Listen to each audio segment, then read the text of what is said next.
Halo Plus Fleksi, nggak worry tagihan bablas, bisa tambah kuota sesuai kebutuhan. Pemirsa, Kamis esok, Polda Metro Jaya ini sudah mengagendakan akan melakukan pemeriksaan perdana terhadap 3 orang tersangka dalam kasus tudingan ijazah palsu milik Presiden ke-7 Republik Indonesia, Joko Widodo. Lalu bagaimana kesiapan dari Roy Suryo CS? Dan akankah pemeriksaan perdana terhadap para tersangka esok hari ini juga akan diikuti dengan adanya proses penahanan? Kita akan mencari tahu jawabannya malam hari ini bersama dengan 2 orang narasumber yang sudah bergabung di Apa Kabar Indonesia Malam. Ada kuasa hukum dari Roy Suryo, Bang Herman Kadir. Assalamualaikum, selamat malam Bang Herman. Waalaikumsalam. Sehat ya Bang ya? Selamat malam. Sehat, Oke, alhamdulillah. baik, alhamdulillah. Dan juga bergabung bersama kita ada pelapor nih, Sekjen Pradi Bersatu, Bang Ade Darmawan. Bang Ade, apa kabar? Baik, sehat selalu Mbak Ken. Baik, terima kasih. sehat Assalamualaikum. Terima Mbak kasih, Ken. waalaikumsalam sudah hadir malam hari ini. Bang Herman, menghadapi agenda esok hari, jadwalnya jam berapa, kesiapannya seperti apa sampai sejauh ini? Besok itu Roy Suryo dan kawan-kawan dipanggil jam 10 pagi, dan insya Allah akan didampingi oleh ratusan advokat.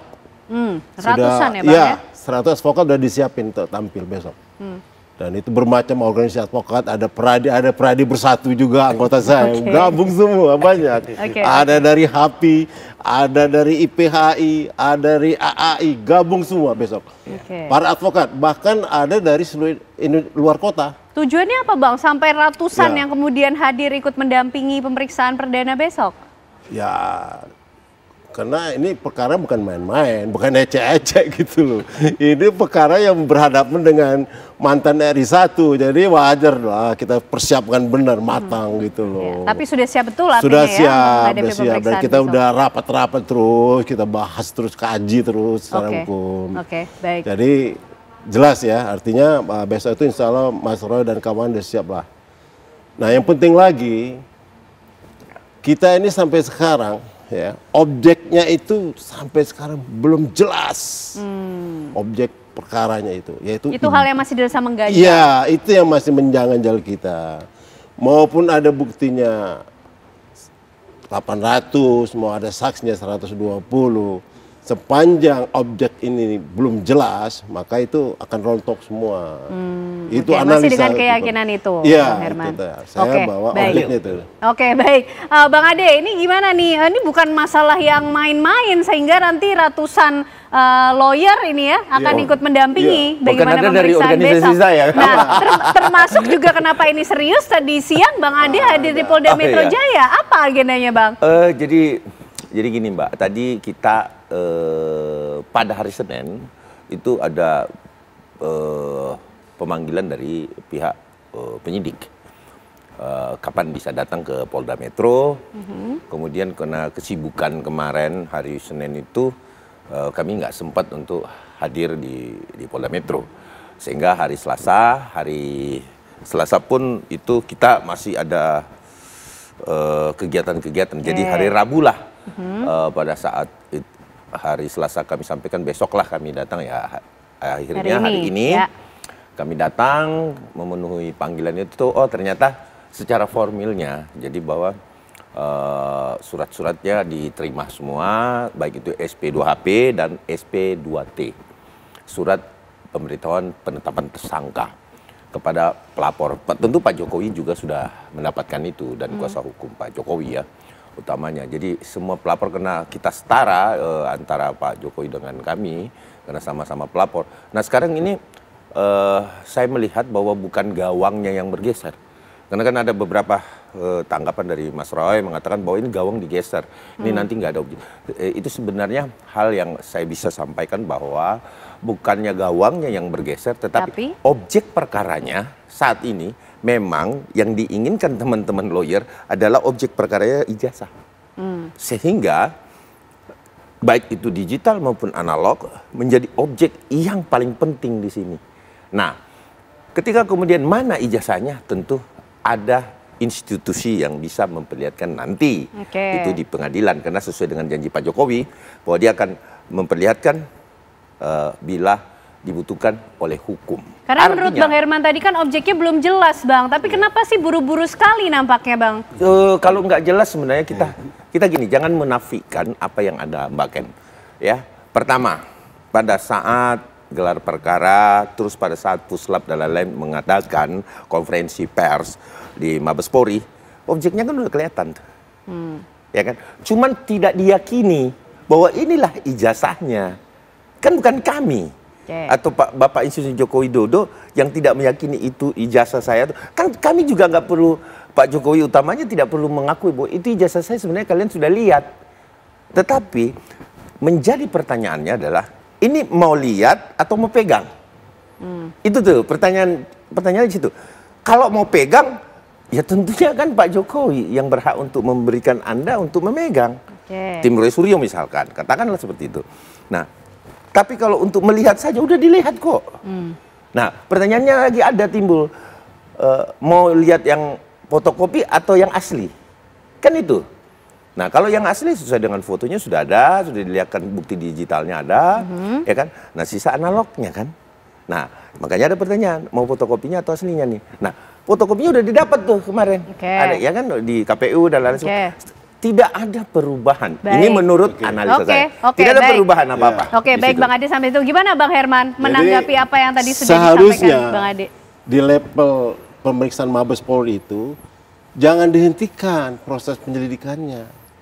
Ijazahnya itu dibawa ke proses peradilan seharusnya. Proses peradilan disitulah akan jelas. Barang bukti asli dihadirkan gitu. Atau tidak. Jadi karena ini tidak pernah dibawa ke proses peradilan, harusnya tuh pas proses penyelidikan itu dibawa dulu ke pengadilan harusnya. Jadi ada proses yang dilewati gitu Bang Herman? Iya, ini Mabes Polri langsung menghentikan aja. Akhirnya mereka jadi Kapolda Sulawesi Selatan itu, direkturnya itu. Jadi langsung naik jabatannya. Jadi maksud saya, ini jangan, maksudnya jangan dihentikan. Itu yang tepatnya. Seharusnya itu ya cuman ya akibat hukumnya Jokowi tersangka. Baik. Akibat hukumnya. Kita ingin tahu nanti di segmen berikutnya kehadiran Bang Ade tadi siang itu untuk apa ya sebenarnya dibalik kemudian memenuhi panggilan formal dari pihak kepolisian. Apakah ada pesan lain kemudian yang dibicarakan? Kami akan hadirkan jawabannya untuk Anda pemirsa usai jeda.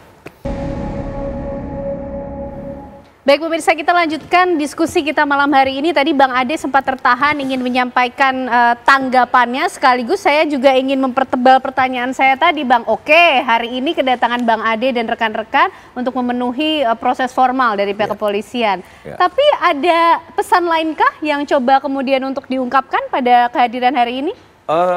Pesan khusus sih enggak, cuman saya bercanda gurau dengan penyidik kami di Kamnek. Begitu ketemu ya apa kabar, ngobrol lah ngalor ngidul. Kemudian saya menyampaikan, Bang bisa nggak sih aku bermohon gitu.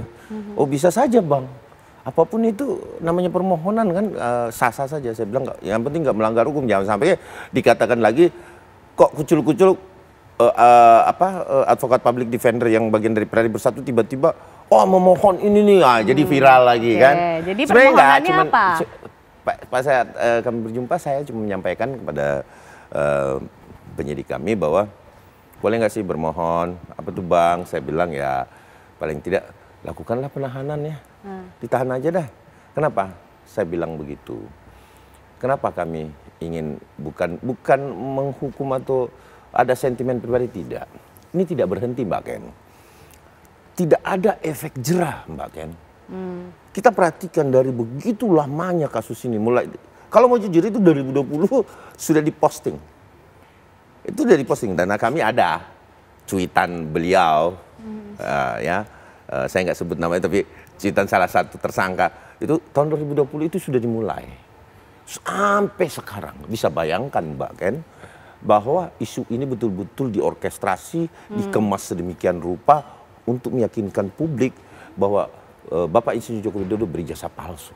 Bang, tapi kan gini, efek jerah ini kan kita bisa dapatkan kalau seseorang kemudian harus bertanggung jawab setelah melewati proses hukum. Ini kan kita bisa bilang prosesnya saja belum dimulai. Ini kan tahapan.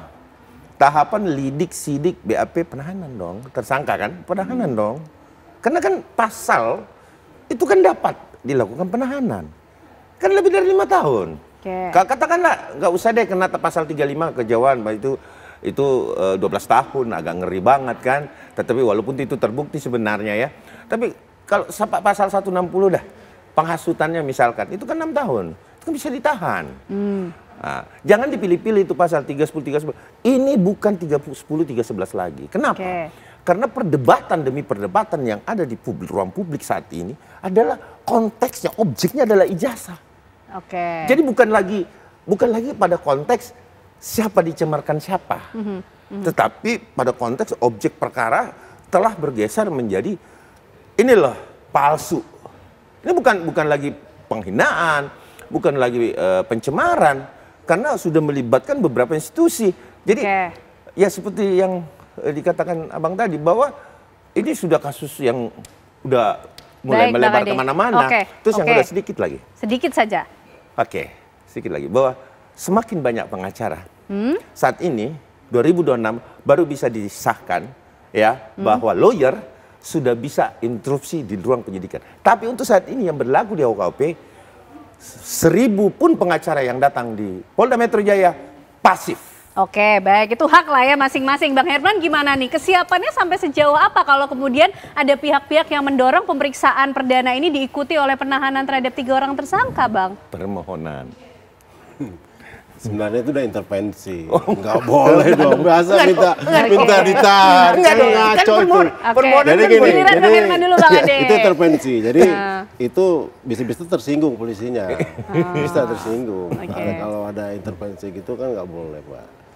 Biar aja berikan kebebasan polisi untuk mengambil kewenangannya, langkah-langkah hukumnya. Itu sila aja. Nggak usah diintervensi, nggak usah ditekan ini.